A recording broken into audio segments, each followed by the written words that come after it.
Growing up these past 4 years, I've changed. I came into a new universe completely blind, and I'll be honest, I was scared. Scared I wasn't smart enough, scared I didn't look the part, and scared of failing. It wasn't easy being a 17-year-old kid thrown into one of the biggest cities in the world, especially when I grew up somewhere completely different. It was like a 360, but instead of going all the way around, I stopped.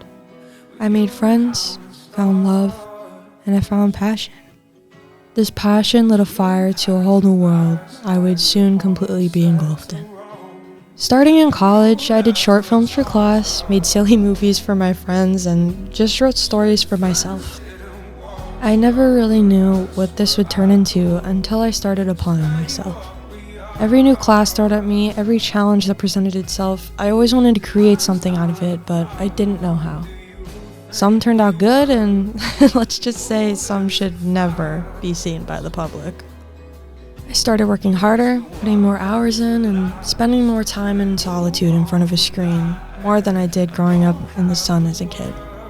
I created, and it felt like it got me nowhere. Why was I constantly doing work and creating more and more just to get nothing in return? Was it too short? Was there not enough color? Is the story stupid? Are the lines weird? Does everybody get along? Is this even worth posting? Is this even good enough to show my mom? I had to take a step back.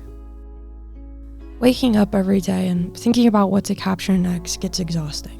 You're tired, but you can't be tired because everything has to be done on time and it has to look good, but you run out of hours in the day to do it, and then you're gonna regret posting it if it doesn't look the way you wanted it to. It's a challenge, but it's a challenge worth waking up for.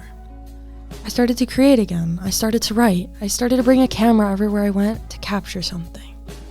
Then these ideas generated something much bigger that was even worth putting on television, and then the pressure piles up to create something more, and I'm dependent on by people, and I can't even focus on my self-worth and mental health and my relationships, and then it's getting too much, and then suddenly pop. I realized that no matter what I did, no matter how small it was, it's always enough. It's enough to make my friends laugh, it's enough to inspire, it's enough to keep creating, and it's enough to keep going. My journey of self-discovery in my work seems like it's finished, but in reality, I've just begun.